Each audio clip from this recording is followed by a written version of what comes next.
Welcome to COG call of games.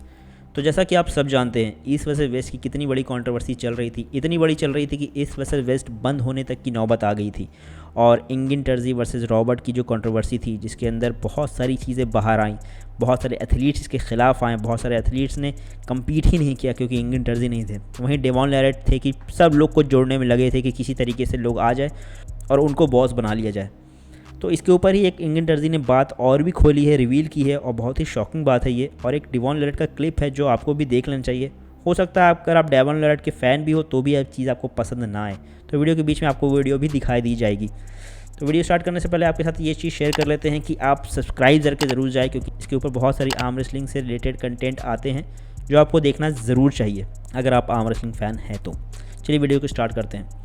तो basically इंगिन ने ये कहा कि पिछले हफ्तों से उन्होंने कुछ भी नेगोशिएशन नहीं किए इस बात को लेकर। लोग सोच रहे थे कि शायद उनके पास जवाब नहीं है, लेकिन इंगिन ने क्लियर कर दिया, नहीं भाई मेरे पास जवाब है, बहुत कुछ कहने को है, लेकिन वो सोच रहे हैं कि लॉजिकल रहना ज़्यादा ज़रूरी है।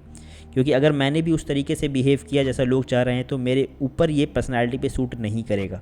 तो आज हम इस स्टेज पे पहुंच चुके हैं कि उनको कोई ना कोई स्टेप लेना पड़ेगा सेंसिबल तरीके से। ये उनका कहना है कि मेच्योरिटी सेंसिबिलिटी किसी न किसी को तो दिखानी पड़ेगी ही, और डेवॉन से हम मेच्योरिटी की बात बिल्कुल नहीं कर सकते। आप वहाँ तक तो बिल्कुल अंदाज़ा ही मत लगाइए कि डेवॉन की तरफ से कुछ भी मेच्योरिटी की बात आएगी।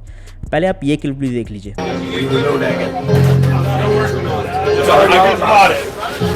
तो ये सम पीपल जिनको उन्होंने बात की है, मेरे ख्याल से वो डेवॉन को ही टारगेट कर रहे थे।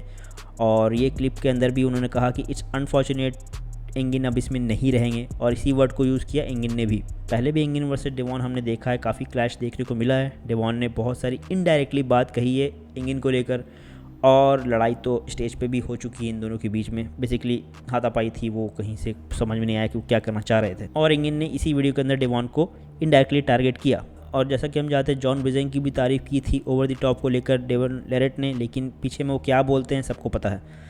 तो रैपर की तरह हमें देखने को मिल रहा है, दोनों एक दूसरे को डिस कर रहे हैं। और सबसे इंटरेस्टिंग पार्ट तो आप सुनिए आप ये, इंगिन ने कहा कि उनको एक गैम्बलिंग की स्पॉन्सरशिप आई थी $50,000 की, जिसको उन्होंने रिजेक्ट कर दिया, ये कह के कि ईस्ट वर्सेस वेस्ट के अंदर किसी तरीके का ये सारी चीज़ इन्वॉल्व नहीं होगी, उनको स्पोर्ट से नहीं जोड़ी जाएगी। अगर ऐसी बात है तो रिस्पेक्ट है इंगिन टर्जी को, क्योंकि स्पोर्ट के साथ जब ये सारी चीज़ें जुड़ती हैं, गैम्बलिंग और ये पान मसाला के ऐड और ये सारी चीज़ें हमने भी देखी है। यहाँ भी बहुत बड़े बड़े इंटरनेशनल लेवल पर आप देख लें स्पोर्ट्स ऑर्गेनाइज़ किए जाते हैं, जिसके स्पॉन्सरशिप में गुटके वाले और पान मसाला वाले लोग ऐड करते हैं और स्पॉन्सर करते हैं, जो कि बड़ी ही अजीब दिखती है देखने में कि कहीं स्पोर्ट्समैन जहाँ हेल्दी लाइफस्टाइल फिटनेस की बात कर रहे हैं, वहाँ गुटके वाले उनको स्पॉन्सर कर रहे हैं। कोई लॉजिकल नहीं बनता है, लेकिन जस्ट बिकॉज ऑफ मनी लोग इस चीज़ को भी इग्नोर करके अपना बिजनेस चलाने लगते हैं, जो कि स्पोर्ट्स के अंदर बिल्कुल अच्छा नहीं लगता है। एक्चुअल में जो स्पोर्ट्स पर्सन होते हैं, जिनको स्पोर्ट्स से लगाव होता है, उनको बिल्कुल भी पसंद नहीं आती है। तो उन्होंने यही बात कही कि उन्होंने गैम्बलिंग वाली चीज़ को बिल्कुल ही रिजेक्ट कर दिया। वो नहीं चाहते थे कि उनका स्पोर्ट इसके अंदर इन्वॉल्व हो, इस वजह से वेस्ट इसके अंदर इन्वॉल्व हो।